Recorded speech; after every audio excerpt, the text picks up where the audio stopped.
Like I want people in their roles as an employee or a team member or a leader, a manager, an owner to feel that your goal and desire is to become the best at it, right? We're working towards that.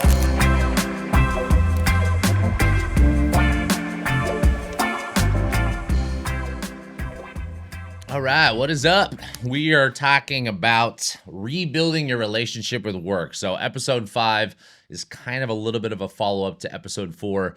So, last week I was talking a little bit more about the lost middle, right? And something that I think a lot of 25 to 55-year-olds really struggle with, and, kind of what we can learn from kids and what we can learn from our elders. And I wanted to expand a little bit more on, like, I think the biggest crisis that age group really struggles with, right? And for me, it's something that is just very apparent just from like a recency perspective because my wife struggles with this, friends struggle with this. And to be honest with you, I'm sure there's so many of us that do struggle with this, right? Like a relationship with work. And when you think about work itself, like something that we're going to be giving, 40, 50 years of our life towards, or, I saw the stat of like it's 90 or 100,000 hours of work if someone's working 2,000 hours a year. It's a huge chunk of our life, right? So I really want to focus on today of like, okay, like what is the thing that a lot of people really have lost the relationship with, right? Like why do people don't enjoy work, right? Like what's the biggest reason for that? Number 2 is like what actually makes work fulfilling to you? And number 3, which I, hopefully want to spend the most time on is really kind of like helping you guys think about and plan and most importantly execute on creating the dream job or career or calling or whatever that might be for you so you can actually have the biggest part of your life and hopefully you know have a lot of enjoyment and fulfillment in what we're doing, right? Because the easiest way to look at this is like why do most people struggle with work? And I always like to think about it this way. There's a reason why there's the Sunday scaries. There's a reason why there's the thank God it's Friday. There's a reason why the Monday morning is something that's borderline toxic to people when they think about it. So a lot of people have this really, really tough relationship with work itself, and we look forward to the weekends. And I think Gary Vee is someone that's always like I kind of fascinated about how he speaks on that. Is like if you're just living for the weekends, like what a terrible way to live, right? Like you're excited about 2 nights and 2 days out of every 7, and that's just not something that you would wake up thinking like, oh, this is the life that I wanted to create for myself. And as a personal mission, I think something I always talk about is like trying to help educate and entertain and motivate people to actually make changes in their life on all aspects of life, but so they can actually have a happy, fulfilling life, right? And that's not just the physical stuff, which is why I try not to talk only about physical training or just nutrition. I talk a lot about the mindset, I'll talk a lot about the environment, right? So I'm going to kind of go down a couple notes. I wrote 5 on just kind of first part. So for me, it was just based like, okay, these are 5 talking points of like why most people don't enjoy work, right? The first one was just a disconnection from purpose, right? And to kind of share a little bit of a personal story from like jobs that I've had, it's like I remember my first job at Gilroy Gardens working in the game section, literally like that's where I learned how to juggle, juggling balls, trying to get kids to play these games. And then I sold Cutco knives, I sold Kirby vacuums door to door in Oakland. And I really spent majority of my career obviously in the gym space, but there was those couple little like 90-degree turns where I was like, okay, I'm going to try to do something else. Like I remember when I was in high school, something that I really struggled with personally is like when I didn't go to college, when all my friends were applying for colleges and I wasn't really applying, and I knew my parents really, I honestly didn't go through a lot of just the process of trying to get into college. I was kind of like, I think just I don't want to say brainwashed, but just like I came from parents that really didn't go to college and make college a big deal. So for me, it was like, okay, like maybe I'll go to community college first, but really I'm just gonna go straight to work. But I remember all these conversations my senior year, like going to friends' house during dinners and always being like a little embarrassed by the fact that like A, I wasn't even applying, or B, I didn't get into these fancy colleges. But like in reality, I didn't have the grants or the scholarships or the money to be able to go to those places to begin with because I wasn't getting sponsored by my parents to go there. So I remember that being like a big thing for me when I was like 18 years old of like, oh, like this is something that kind of, I remember it making me feel uncomfortable. And that's a lot of like some of the stuff I'll talk about today with just the social status and the ego that we carry and the identity that we carry around our work and our positions and our titles and things like that. So I'll expand a little bit more on that. But coming back to this purpose part, I remember when I did the Cutco knives. I remember when I did the Kirby vacuums. I even did this like insurance thing for like a very, very small period of time. And I'm not even joking. I think it was like less than 6 weeks. Every time I took a jump into a different industry because I thought, oh, the money is going to be better. There's going to be, no cap on the amount of money. So that's why I was always attracted to sales. I just remember feeling so drained by the work that was involved because I didn't feel driven by it, right? And purpose and passion kind of go hand in hand for me a lot. And one thing that I've always, and I kind of see this on the internet still, and even for people that honestly I look up to in the business space, like the Alex Hormozis and the Grant Cardones. And, one of the things that they always touch on is like, don't work on your passion. Don't work for that reason, right? And I always had this kind of internal battle because like my argument is like they say like don't work for passion, work for money or work for these things so you can provide for your family, if you can provide for your future. My argument is working on your passion is literally the best thing that's ever happened to me because it's allowed me to have a sense of purpose. It's allowed me to be intrinsically motivated by the thing that I'm doing every day because I know that it was bigger than me, but also I wasn't just doing it for money. And that's where also the little bit of a dynamic of this kind of capitalistic mindset. I've always kind of identified myself as like, yeah, I'm pretty capitalistic. I think we live in a country that allows us to provide for ourselves and have financial freedom and really not have a cap and build your own thing. But I also think that comes with a little bit of sacrifice on kind of work-life balance and lifestyle, right? Like one thing I've always said and kind of excited for Italy in a couple months is like taking a 2 month break of work during the summer, like how some of the Europeans do. I was like, oh, that's fascinating. That's interesting. Like, but then we look at other countries, look at China, it's like 60, 80 hours a work week is like a normal thing. So there's different lifestyles, right? And that's a lot of what I'll talk about in the last part today of like really making sure that you are finding something that's aligned for what you need, right? Not aligned for what you think is going to impress others, right? Like I think I looked at that with sports and work for a long time of like, oh, I want to impress my friends or I want to impress my parents or, I want to impress a girl that I was going out with or my now wife. You're like all those things. I think there's definitely a lot of ego and status to it. So the goal I don't think is to understand that you're not removing that completely. It's just like creating a little bit more awareness on that perspective of why you carry that, right? So first one for me was just like, okay, why do people not enjoy the work? Number one, disconnection from their purpose, right? Number two is work culture overload, which is kind of talking a little bit about, especially in this area, and it's different areas. And I'm only going to speak obviously on kind of what I know. So I don't want to speak for other countries, other cultures, or other people in general. But like sometimes we fantasize this kind of like idea of being busy is a good thing, right? Like we should just like work, work, work. And the harder we work, the better. And this hustle culture, I think, is really what's leading to a lot of people burning out. And that's really trying to identify the difference between busy and productive, right? Which is something I talk a lot about with just like my team and just people in general is like, if we can focus on being productive versus busy, then we can get a lot more out of work efficiently, right? And that's where I think drawing some of these boundaries and things really comes to be important. And I'll give you a prime example. Literally last night, sitting in bed, we drove home from Tahoe, or this is last week, whatever it was. And I'm sitting in bed, and I remember just like I was like, what is she doing? Like Nikki was on the computer and she had to just like finish some stuff at work, and it's like 11:30 at night, right? Or maybe even 12 o'clock. She's like, I just got to do this before we can go to bed. And that was like for me, like I almost caught myself feeling a little irritated at first of like, why is she working right now? It's midnight. Like no team is expecting her to work. The thing that I've always been most attracted to about my wife is she has probably some of the best work ethic that I've ever seen. But this is also kind of the other part of the conversation of like, to a point that's maybe sacrificing her well-being and her happiness and her relationship that she has with work because there is no boundary to it, right? It's just like, and I think a lot of what we saw during the pandemic that was kind of eye-opening for me is like working from home, I think is for some people going to be a great thing, but I think for most of us, it's kind of hard because it makes it more difficult to set the boundaries for this is living or this is work or this is working out. I noticed that really quick with myself of like, oh, I need to go to the gym to work out or I need to go to work because like it helped me create this mental kind of fencing and framework around this is the place that I work. This is the place that I go to the gym. This is the place that I go home to relax. But when you have it all in one place, I think that's obviously something that can be a little bit difficult. So work culture overload. Number three, no autonomy. For For me, this was super important. I think this is probably, I don't want to say the biggest reason, but it's up there for one of the reasons that I wanted to start my own thing is like I wanted freedom. I wanted autonomy.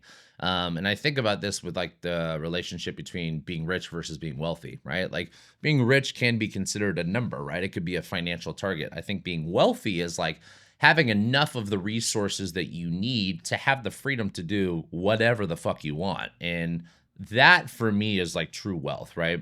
And that will be a lot of like this last part that I'll talk about in today's episode is like when we go to like build the framework of like what your perfect life is and your dream life is, that needs to be something that's really, really important because having autonomy is giving you the freedom to do what you want, right? And a lot of today's episode, even though it's kind of fueled and motivated by just like close people around me struggling mentally with the relationship with work, I was doing this when I was going through some of the kind of the show notes today and yesterday. It was like, how can I also create that environment where hopefully none of my employers or my team ever feels that way too? And no matter what, like I think even someone that like I own my own thing and I struggle with this stuff too.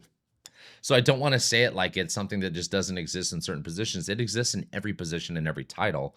But like there needs to be ways that we can kind of create it internally or for ourselves, depending on what your job title position is, right? So having autonomy is like no one likes to be micromanaged. No one likes to feel like they're not trusted in their work. So having autonomy to be able to create your own thing from internal. So I always call this, and I kind of talk to this to the managers of like the intrapreneur, right? Which is like you don't have to own the thing to act like one, right? And the more you can kind of take control and ownership of the things that you're doing within your work, the more autonomy you feel like you're building things, right? And that's something that like for me with my team, I always try to do of like, I want you guys to go do it, right? Like I want to give you the frameworks or I want to give you the education or the knowledge. I want to give you the resources, but I don't want to hold your hand the whole time. And I also don't want to micromanage because that's not fun for either party, right? And I know there's managers out there because I've worked for some that are just like micromanagers to their core. And I know the feeling of just always feeling like you're being watched and always feeling like, they don't trust my work, which is why they're watching me, right?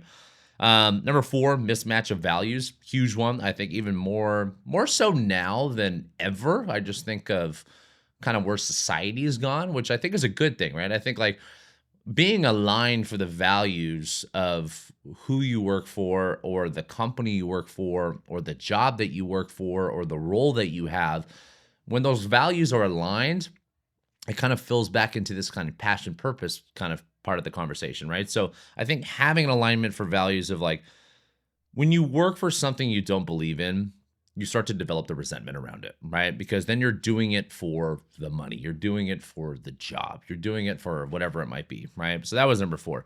And then the last one, which is you see this with some jobs, but like I mentioned earlier, like unclear path for growth. I think when you look at the money part of the conversation of work, because so many of us think about work just being something that we do for money, I think really what I've noticed for myself is it doesn't matter what level of income I've made, right? It doesn't matter when I was like, I made my first 1,000 or my first 10,000 or my first 100,000, my first 500,000, when the business hit 1 million, when the business hit 2 million.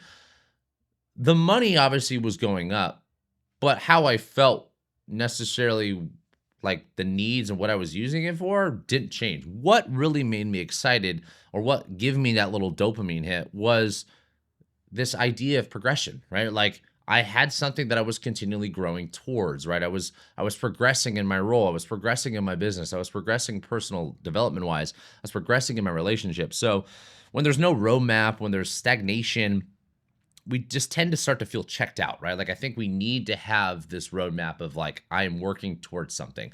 That can be a slippery slope because then it's always just like I'm always chasing more. And when is enough enough, right? And I think we see this with the topic and conversations around really rich people of like, why do you keep needing more? And I don't think a lot of these people are working for money, right? I think a lot of these people are working on building big businesses or bigger things or bigger products or better services. And just really the idea of progress needs to be something that's a big piece, right? So for me, those are like kind of the 5 areas of like, why do most people struggle with work? Those are the 5, right? Number 1, disconnection from purpose, work culture overload, no autonomy, mismatch of values. And then the last one is the unclear path of growth. So the next part was, what makes work fulfilling, right? I mean, I remember when I was kind of putting some notes together this morning, I was like, okay, like I always look at my books on like my shelves and it's like, what's a good book on this? And there's this book from, excuse me, Daniel Pink, and it's called Drive. And he basically puts his entire book into kind of like three categories, right? And I think why this book is so important for today's episode is because it's going to really talk a little bit about what makes things fulfilling, but ideally, like today's conversation, is what makes work fulfilling, right? And he broke it down into kind of three things. Number one, which is something we just touched on, the idea of autonomy, right? I think as humans, when I talked about last week of like what can we learn from children and what can we learn from kids is like this idea of like play and curiosity, right? Like autonomy is like, I don't want to have a lot of boundaries. I think it's important to have structure. I think it's important to have a direction, but I also think it's important to make sure that there's freedom within inside of those boundaries, right? So it's like, go do whatever you want, have a sense of autonomy, go feel like you can grow your own thing, but understand that, yes, there'll be some checking in, right? Like, and I think about this with like, as a kid, my parents were always like, just go outside, go have fun. Like, I'll see you in 3 hours, I'll see you in 4 hours. And it's like, how can we apply that to work, right? And the urge to direct our own life, like, think about it this way. My biggest goal as a manager or an owner would just be being able to trust the employees or my team that they're going to do it correctly 100% of the time without being told. Now, the reality is that's not reality. Like, there always needs to be some accountability that's provided. There always needs to be some level of structure, but I want to make sure that I back off enough for them to feel that they have autonomy, right? And the goal for me personally is like, I would love to say things once. I would love to tell someone once or teach them once and they do it forever the best way possible. But that's just not how humans work, including myself. Like, I think we all need the sense of accountability and structure, but the autonomy being the big one. Number two is mastery. There's a great book on this by Robert Greene, and it's called Mastery. And he talks about just like all the best of every position, the best musicians, the best actors, the best leaders in the world. And mastery being the desire to get better at something that matters, right? So it does not matter what we're talking about. The goal should always be wanting to be at the top of the food chain of what you're doing. Like, why do something to not try to be the best at it, right? And I will give you kind of my insight to this. I'm someone that just says I'm above average at almost everything, but I'm not I'm not an A player in a lot of things, right? And what I mean by that is like I'm someone that has a lot of hobbies and a lot of things going on. And if I were to just dedicate myself to like just one thing and focus on that only thing, then I probably would be really, really good and I'd be excellent at that because I would be dedicating my entire life and craft and time and energy and resources to it. But that's just not like how I like to live because I like to have the balance, right? I like to have things that give me kind of a little balance of like, I like the excitement of doing different things. But when you think about mastery, feeling supported to improve your coaching skills and learning new techniques is an example I wrote down, right? Like I want people in their roles as an employee or a team member or a leader, a manager, an owner to feel that your goal and desire is to become the best at it, right? We're working towards that. And that comes back to a little bit of this passion part, a little bit of the purpose of what we're doing it for. But that's obviously a huge second thing that he talks about. And then third one, which kind of I've touched on a lot already, purpose. The yearning to do what we want to do in the service is something bigger than ourselves, right? The example I wrote down is helping people move better, feel better, and live healthier lives, right? Like that is my purpose for work. So when you think about these three things that he talks about, like finding autonomy with our work, right? Finding mastery in the skill sets and the description or the role that we have, right? And then number three is having a sense of purpose, right? Because purpose is your why. Like what you do, how you do it, those are, I've always said, like coaches or trainers will tell you what to do. Good coaches or good trainers, I'm sorry, will tell you how to do it. But coaches will tell you why we do it, right? And the purpose, because the why is always going to be our driver.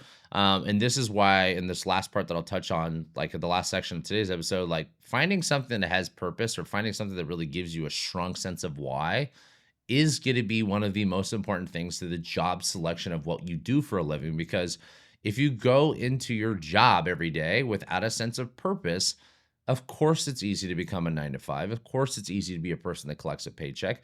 And of course, it's easy to be someone that really doesn't enjoy work. You just do it because you have to. It's a means to an end. But the purpose needs to be the why, right? So, and I think about this from like a motivation standpoint of like this carrot and stick mentality, right? Like what are we chasing, right? And when it becomes extrinsic, meaning I'm chasing it for the title, I'm chasing it for the status, I'm chasing it for the promotion, I'm chasing it for the money. Those are extrinsic motivation. And don't get me wrong, extrinsic motivation is not a bad thing, right? It's like it's good to have a balance of both. But really the purpose, the why is intrinsic, right? Like what is the thing that's really leading you? Like, what is that light that we have inside of us that's directing us and like what we're moving towards, right? I wrote this part down, which I kind of wanted to touch on. I think it's a little bit of like what's going to help us with the next part, which is basically like, there's three different things that I think about when we go to the selection aspect of what we're talking about. Number one is a job, right? A lot of people have jobs, meaning they work for money. They have, when the day ends, they end, right? And I will say this. Um, when people ask me what's the thing that I miss the most about being an employee versus an employer owning a business, I always say when I go home, I'm done. It's nice, right? Like I don't have to go home and do all the back end work. I don't have to think about the growth of the business in ways that I can make it better. I don't have to think about how can I make the team feel more support. Like I can kind of just go home and just be like, that's my job. I'm an individual contributor. That's what I do. I do my thing and I go home and I just perform every day. Second kind of like level to this is a career, right? Career has something that has more advancement for growth, right? It's something that obviously we kind of assign to ourselves mentally as I'm going to be doing this forever, right? I went to school to become a doctor. That's going to be my career. I went to school for law, so I'm going to be a lawyer, right? Like those are careers for people because you're not doing that for a short period of time. So we think about job kind of being a little bit more of micro of jumping from thing to thing. And for people that are really going through this development phase of like trying to figure out what is what and what is their calling or what is their, career, quote unquote, that is someone that's going to jump from job to job. The last one, which I just touched, it said it was calling, right? Like that is, I'm contributing to something bigger than myself, right? Like that is the intrinsic thing that I was talking about. So like when we think about these three tiers of I have a job or do I have a career or do I have a calling, right? And coming back to that statement earlier of like, you don't like try not to work on things that you're passionate about only being the only guiding light by some of these like business role models that I've had. That was always something that I disagreed with because for me, it's like when I worked on a calling or I worked on something that was motivating to me, it was easy to stay motivated intrinsically because I was working on something that I was passionate about, right? And for me, I've always liked the idea of like, why would you not try to monetize something you're passionate about? Now, the argument can be that, yeah, does when I start to monetize or make something a business that I am passionate about or that is a hobby for me, does that remove the passion or the love that I have towards that thing? And the answer is it can for sure. There's plenty of moments that it does. I was just talking to my wife when we were in Tahoe last week. I was like, I think I want to do like, I don't know, boutique hotels or Airbnb or something like that is kind of like another aspect of business for me in life, right? Or later in life or coming up to it. And, I came from parents that, did a lot of real estate, but they did more long-term stuff. But really the reason came from, I was literally in the bathroom at Edgewood, beautiful hotel in South Lake Tahoe. And I remember just being like, man, the amount of stuff that goes into the design, the amount of stuff that goes into the restaurant, the bar, the experience, the room. For me, it creates an experience, right? And for me, it's like one of the things that like really makes me happy and passionate about is like creating experiences with loved ones, right? It's like going out with my wife, going on vacation, or going out with friends or family, and doing things with loved ones and doing things with people, but then the experience side of it, right? And I was like, the cool thing about like an Airbnb or like a boutique hotel is like, I can provide an experience, right? A cool restaurant or cool bar within, or, mountain bike rentals to go out about, or like our paddle boards that you can take from the hotel, like integrating an experience within kind of a living place. But for me, that is like a definition of what I'm talking about is like, that's me thinking about monetizing something I'm passionate about, right? So once again, understand that this is my bias. This is my opinion. I'm not saying that this is how everyone thinks or should think.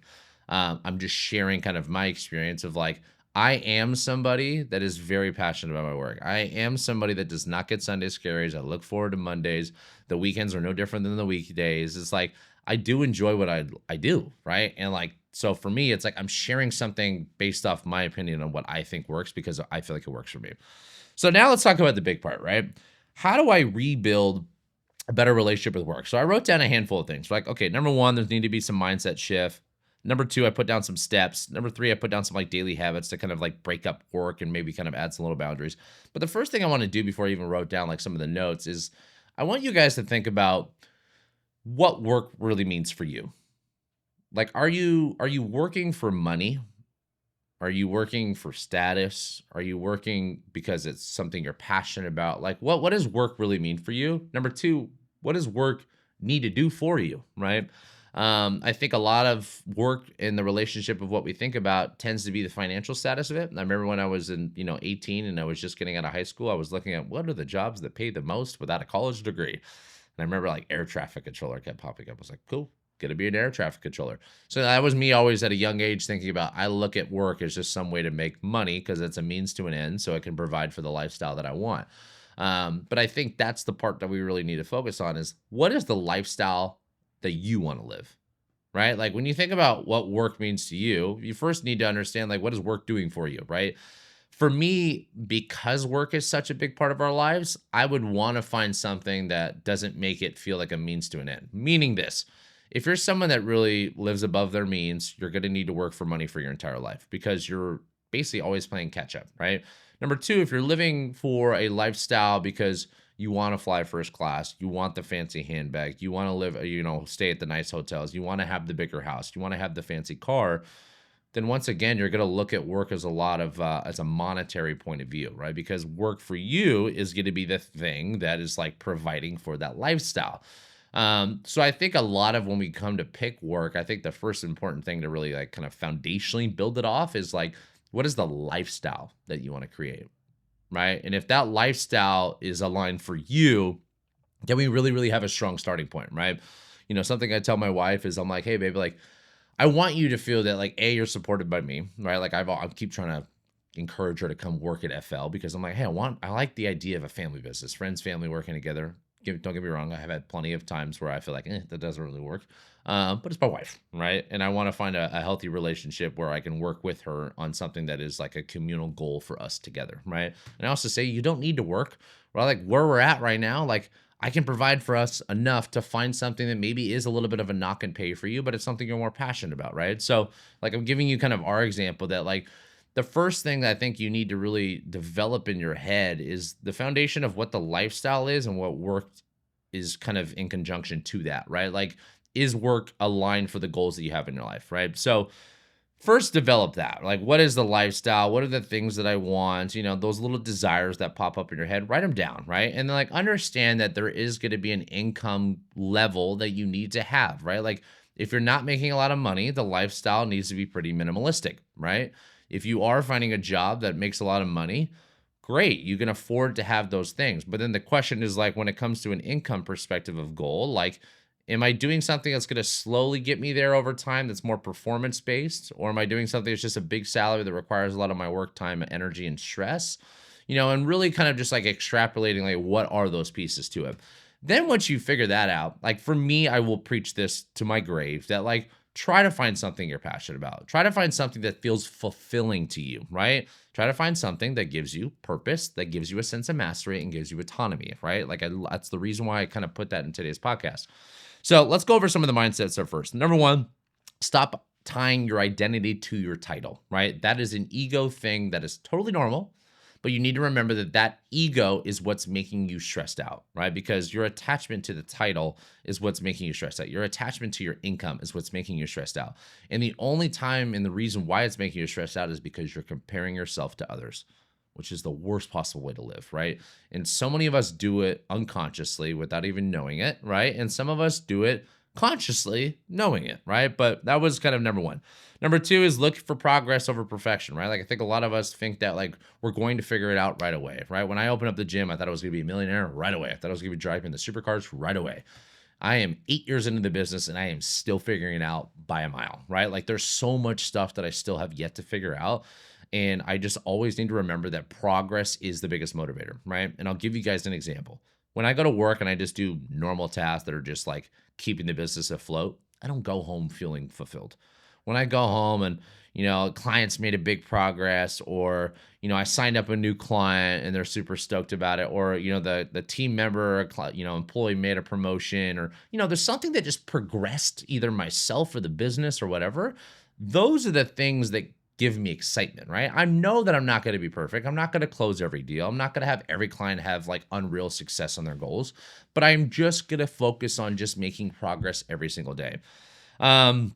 Number three, the thing I put down for mindset was like, understand that like work is a very communal thing. Like for me, I've always looked at this like work is the one thing that we all have that every single week or day we get to provide for other people, right?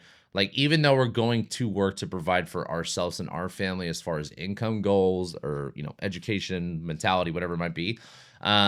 Really what I'm going to work every day is like I have 700 clients and I have 18 employees and I get to hopefully go to work and make them better. So like that's the problem that I'm solving for every day is like hopefully educating my team and allowing them to make more money and allowing them to kind of grow. And then really my clients is coming here to lose weight, lean out, be stronger, improve mobility, get out of pain. Like those are the things that are really like the driving force as far as my mindset. So when I focus on what am I doing to provide for other people, it makes it less about just myself, right? And I don't kind of drown in that. So let's go to the steps, right? Number one, audit your workday. This is, I think, an important thing. And I talk about this on a personal level and a professional level, right? Like what energizes you versus what drains you, right? Me and my wife have had probably, I don't want to say an argument, but a difference of opinions on things at home. Like for me, this is going to sound sad. I don't think I've ever done laundry in my life. I can count on one hand the amount of times I've washed and dried my clothes or even folded them, right? Like when I was young, like my mom would wash and dry. We would put our clothes away ourselves, right? When I moved out on my own, when I was single, I was doing a wash, dry, and fold kind of service, right? Meaning I would go to the laundromat, I would drop off my clothes before work, they would wash, they would dry them, they would fold them, they would put them in a plastic bag, and I would go home. And my wife, a lot of times, and no fault to her, I understand why she feels that way. Like, she's like, well, I would love to have some help with laundry, or I love to like clean, or like, like for me, my argument was like, well, I like cooking. I like all these other aspects of like the home chores or the homework. For me, I'm like, let's just pay. Let's just pay somebody to come clean the house once a month or twice a month, right? Or let's just do a wash, dry, and fold if it's that big of a deal, right? And I get that because it sounds extremely lazy. But for me, the one thing that I think is important for building an optimal life that's fulfilling is really like getting rid and delegating the stuff that you don't enjoy. And I think the argument will always be there's going to be an aspect of work no matter what that you don't enjoy. There's plenty of stuff that I do at work that I don't enjoy. I don't like doing emails. I don't like doing billing stuff or membership disputes. I don't like dealing with an employee kind of complaining about like, those are things that I don't enjoy, but I know are a part of it. It's the same thing for work, but for me, it's like really audit your day because the things that energize you or the things that get you excited is really where you should be putting 80, 90% of your time. Because those are the things that are going to get you excited every morning. Those are going to get you the things that are like feel like you're actually being productive versus busy. Those are going to be the things that actually give you a sense of purpose because the mentality of the little dopamine hit and the little progression that you're making, that's the motivation that drives us as humans, right? So I think number one is like just be really aware of auditing your day, right? And the things that drain you are the things that maybe you should think about either removing or delegating, right? And if that works, right? Number two is have career conversations. What I mean by that is like have a conversation with yourself of like, what is my career right now and where do I want it to be, right? And understand that there is an evolution behind every role in every company. This is something I tell my wife. This is something that, like, from an ownership standpoint, I will tell you that the people that grow the fastest in the roles are the ones that ask for more. They ask, how can I make more? How can I do more? How do I get the promotion? Because they're having the conversations with themselves first, and then ideally the person that they're working with and for. So have those conversations around that and what that actually means for you. Number three, redesign your environment, right? This is for me a huge thing at home. Physical clutter is mental clutter. They are the exact same thing. So for me, like when I redesigned my office and I cleaned it up and I put the bookshelves, organized the books, and got my fancy little dual screen monitor, I remember being excited about working at home, right? And I still am excited about working from home when I get to do the things that sometimes I don't like. Like tonight, I have to go home and do payroll, but I get to be in my nice little cute office, right? So this could be either physically or this could be digitally. But I think cleaning up space, right? Like even this idea of having a bunch of tabs open, a lot of psychologists talk about like that idea of like digital clutter or physical clutter is mental clutter, right? If I were to show you my wife's computer, there's about 70 to 100 tabs open. Like that's just how much is going on in her brain, right? So I think redesigning your environment to be a little bit more aligned with that, I think is a huge piece. Number four, biggest one that I can set for every single person out here is set boundaries with what you do. When you can learn to set boundaries with your work, you can learn to have more freedom and separation. I think there needs to be this disconnection between when I work and when I live, right? Like not making work your life and your life your work, right? Now there's some people that are addicted to it, right? Like think about like the Elon Musk, like that's someone's just like the guy talks about he doesn't sleep. He's a CEO of like I don't know how many companies anymore, 3, 4, 5 companies. But you think about these like really elite people, these people running crazy amounts of company, or Jack Dorsey running when he was running Twitter and Square or whatever his other company was. Like how the fuck do you do that? How do you run multiple companies at that role? So those are kind of the extreme variations that I don't know if most of us should even be trying to aspire to. I think like coming back to like what's alignment for like your style of living is going to be the most important thing. So set boundaries, stop glorifying overworking, right? Like, and this will be something I'll touch on in a second, but like having a morning routine so you don't jump straight into work if you're working at home, or having a midday break, or having a cutoff time for work. This is something I always tell my wife at home is like, we gotta stop being on the computer at like 8, 9, 10, 11 o'clock. I tell her as a joke, I'm like, if you work for me 100% only, I will fire you if I catch you working at 10 p.m. Like, I do not want that to be part of the work culture that I create for FL. Like, I think there needs to be, coming back to this autonomy, you create your own schedule, right? And like build a job that allows you to create for that. And a lot of people are stuck in this limited belief that like, I will get fired if I don't do that. When the reality is managers want to make you happy, because when you're happy, your productive levels go up. So find the balance between those things of understanding that boundaries are probably one of the biggest things that people screw up. And then also time away from work. A lot of people have unlimited PTO, but they really are not separating themselves from work too much, right? They think like, oh, I have to be at work because this person's gone, right? Take vacations, right? One of the things that I've learned about vacations, because I was kind of on the other side for a long time, is I get so excited being back at work when I'm gone, right? Like for me, it's always like I call it the 5-day rule. On a 5-day vacation, by the time I get to day 5, I'm like, ooh, okay, I'm ready to be back at work and be productive again. I've had enough time slacking off and enjoying my life, right? So I think it's good because A, it's going to give you the knowledge of experiences of how other people live and other styles of living, and a disconnection from your just day-to-day stuff that you have here. But B, it's going to give you like, you don't know what you love until you don't have it, right? Like separation is some of the best things. When I think about this, like when I'm on a vacation without my wife, I'm so excited to see her, right? When I haven't worked out in the gym for 5 days, I'm so excited to work out today. Like separation is the healthiest thing you can do. We talk about this, like I'm going to talk about this on next week's podcast of like how to take diet breaks and calorie cycling and things like that.